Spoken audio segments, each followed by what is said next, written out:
Hi, welcome to princess Pranavi channel. ఈరోజు మనం రాఖీ పండుగ ఎందుకు చేసుకుంటారో తెలుసుకుందాం. రక్త సంబంధాలు ఉన్నా లేకున్నా అన్నా చెల్లెళ్ళుగా, అక్క తమ్ముళ్ళుగా బంధాన్ని పెంచే పండుగగా రాఖీ పండుగను చెప్పుకుంటారు. అంతేకాకుండా కుల మతాలకు అతీతంగా జరుపుకునే పండుగగా కూడా ఈ యొక్క రాఖీ పండుగను చెప్పుకోవచ్చు.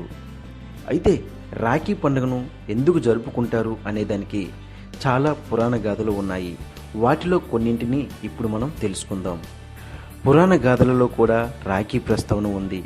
తొలి రాఖీ కట్టిన మహిళగా ఇంద్రుని భార్య సచీదేవి ఖ్యాతిగాంచింది. పూర్వం రాక్షసులకు దేవతలకు పుష్కర కాలం పాటు జరిగిన యుద్ధంలో ఓడిపోయిన దేవతల రాజు దేవేంద్రుడు తన పరివారంతో అమరావతిలో తలదాచుకున్నాడు. రాక్షసరాజు చివరకు అమరావతిని కూడా దిగ్బంధించబోగా దేవేంద్రుని నిస్సహాయతను గమనించిన దేవేంద్రుని భార్య సచీదేవి సమరోత్సాహం కలిగేలా ధైర్యవచనాలు చెప్పింది. సరిగ్గా ఆ రోజు శ్రావణ పూర్ణిమ కావడంతో సచీదేవి పార్వతీ పరమేశ్వరులను లక్ష్మీనారాయణులను పూజించి ఆ పూజించబడిన రక్షను దేవేంద్రుని చేతికి కొడుతుంది. అది గమనించిన దేవతలంతా తాము పూజించిన రక్షలను తెచ్చి దేవేంద్రుని కట్టి ఆయన విజయయాత్రకు అండగా నిలుస్తారు. ఆ విధంగా ఇంద్రుడు యుద్ధంలో గెలిచి తిరిగి త్రిలోకాలకు అధిపతి అయ్యాడు. నాడు సచీదేవి ప్రారంభించిన ఆ రక్షాబంధన్ ఉత్సవం నేడు రాఖీ పండుగగా మారిందని పురాణాలు చెబుతున్నాయి.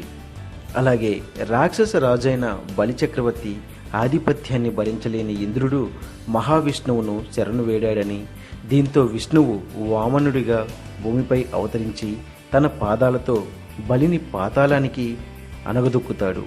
ఈ సందర్భంలో బలిని మహావిష్ణువు వరం కోరుకోమనగా విష్ణువు ఎల్లవేళలు పాతాళ లోకంలో తనతో ఉండేలా బలి వరం కోరుకుంటాడు. అయితే విష్ణువు ఎడబాటు సహించలేని లక్ష్మీదేవి పాతాళ లోకానికి చేరుకుంటుంది. సాక్షాత్తు శ్రీ మహాలక్ష్మి తన గృహంలోకి రావడం అదృష్టంగా భావించిన బలి ఆమెను పూజిస్తాడు. అతని అతిథి మర్యాదలకు సంతోషించిన లక్ష్మీదేవి బలి చేతికి రక్షణ కట్టి సోదరునిగా స్వీకరిస్తుందట. శ్రీ మహాలక్ష్మినే స్వయంగా రక్షణ కట్టడంతో అమితానందంతో బలి ఆమెకు ఏదైనా ఉపకారం చేయాలనుకుంటాడట. దీనికి లక్ష్మీదేవి తన భర్తను తిరిగి వైకుంఠం పంపాలని కోరగా బలిచక్రవర్తి అంగీకరించి పంపాడని, ఆ రోజు నుండే రాఖీ పండుగ సంప్రదాయంగా జరుపుకుంటున్నారని మరో కథనం. ఇక మహాభారత కాలంలో శిశుపాలుడితో జరిగిన ఒక యుద్ధంలో కృష్ణుడు తన చేతివేలికి గాయం చేసుకుంటాడు. రక్తం బాగా కారుతుంటే అక్కడే ఉన్న ద్రౌపది తన చీర కొంగును చించి కృష్ణుని వేలికి కొడుతుంది. అప్పుడు కృష్ణుడు ఆమెను సోదరి సమానురాలిగా భావించి ఆమె కట్టిన చీర కొంగును రక్షాబంధన్గా భావించి ఆమెను తదుపరి రోజులలో కౌరవులు చేసిన వస్త్రాపహరణం నుండి రక్షిస్తాడు. ఇది రాఖీ బంధనాన్ని సూచిస్తుంది. అలాగే క్రీస్తు పూర్వం 300వ సంవత్సరంలో అలెగ్జాండర్కు పురుషోత్తమ మహారాజుకు మధ్య జరిగిన యుద్ధంలో పురుషోత్తముడు ఓటమి చెందుతాడు. పురుషోత్తముడిని అలెగ్జాండర్ బందీని చేసి తీసుకువెళ్తున్న సమయంలో విషయం తెలుసుకున్న పురుషోత్తముని భార్య సంయుక్త అలెగ్జాండర్ని కలిసి అతని చేతికి రాఖీ కడుతుంది. దీంతో సంయుక్తను చెల్లెలిగా భావించిన అలెగ్జాండర్ ఏం కావాలో కోరుకోమంటాడు.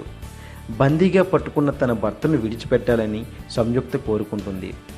సంయుక్త కోరికను మన్నించిన అలెగ్జాండర్ ఆమె కోరుకున్నట్లు ఆమె భర్తను వదిలేస్తాడు. ఇది కూడా రక్షాబంధన్కి ఒక కారణంగా చెప్పవచ్చు. సో ఇవండి రక్షాబంధన్ యొక్క విశేషాలు. ఈ వీడియో కనుక మీకు నచ్చినట్లయితే లైక్ కొట్టండి, షేర్ చేయండి, కామెంట్ చేయండి మరియు మరిన్ని వీడియోస్ కోసం సబ్స్క్రైబ్ అవ్వండి. Thank you for watching this video.